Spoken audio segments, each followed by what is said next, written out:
Obviously about the Brian Thompson execution, assassination versus murder. Remember this: execution versus assassination. Assassination is only allowed for people of note, somebody of a political significance.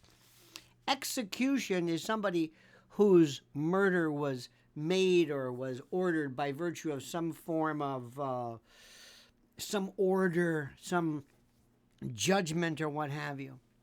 It's incredible. You know, the death of this leaves so many clues.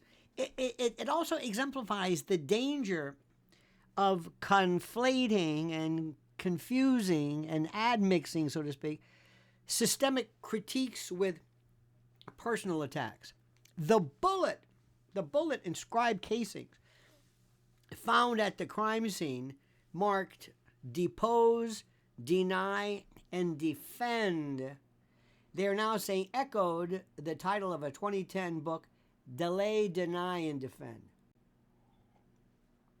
which is a critique of the health insurance industry. Okay, now while the symbolism that is noted and the like resonated with critics of UnitedHealthcare, it also served to dehumanize this Thompson, removing any sense of humanity from him, from a husband, a father, to a mere symbol, a target, the deserved target, somebody who exhibited and exemplified corporate greed.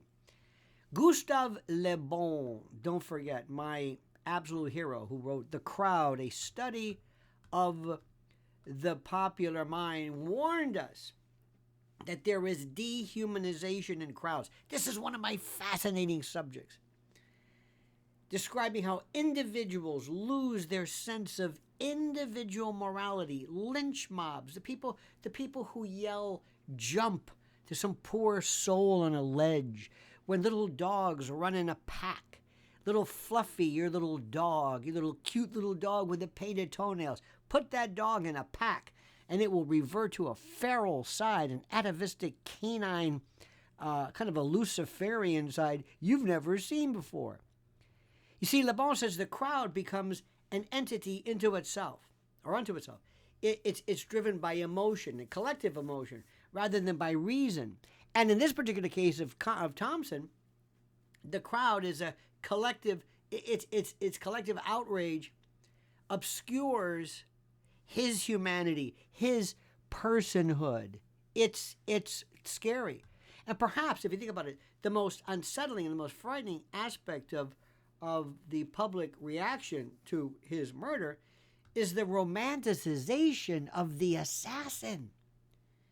Surveillance footage of the gunman, I'm reading, described him as, quote, gorgeous by some TikTok users. They always talked about that with Bugsy Siegel. Oh, he was handsome, movie star handsome. What the hell does that have to do with anything? Ted Bundy was handsome. He was handsome. He's a serial killer. And they've turned this into memes and videos and, liking him to some kind of popular culture antihero, some Jesse James, somebody who's, as one user quipped, eco-conscious assassin riding a bike to reduce his carbon footprint. Truly a man of the people. Can you believe this? This also, and I love the references to various philosophers, the glorification reflects what sociologist Emil Durkheim termed anomie, which is a state, it was defined, of moral normlessness, where societal values erode and disintegrate. In anomie, individuals struggle to find meaning, and they often turn to radical or disruptive behaviors. Look what happens with Antifa. I wouldn't be surprised if he's an Antifa type who was kind of like an Antifa version of the hitman. That's if I had to guess. Put it this way, I wouldn't be surprised. What do I know? But the romanticization of the assassin underscores and highlights this incredible cultural shift that we're in right now, where acts of violence are reframed as expressions of rebellion or justice. Remember when Don Lemon said, they're really not rioting here? When people like Guatemala were putting monies up to defend rioters, they're not rioting. They're not destroying buildings. They're protesting. What was that line about the riot is the collective voice? Some bullshit from Dr. King.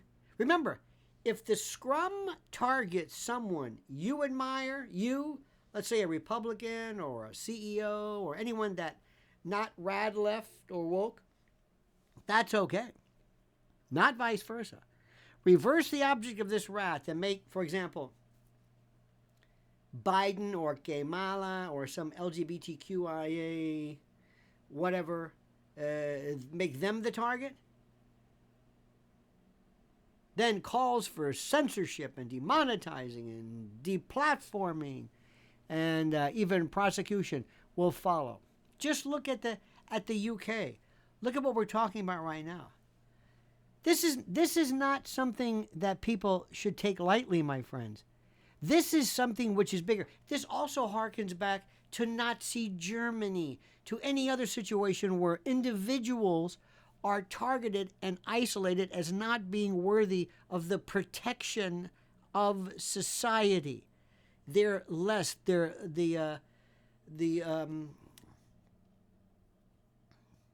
not the inframensch. What am I trying to think of? The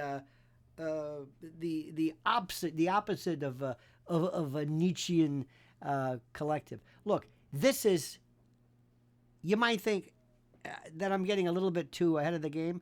Absolutely not. Absolutely not, my dear friends.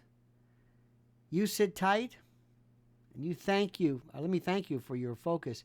Remind you, dear friend, to comment as you see fit.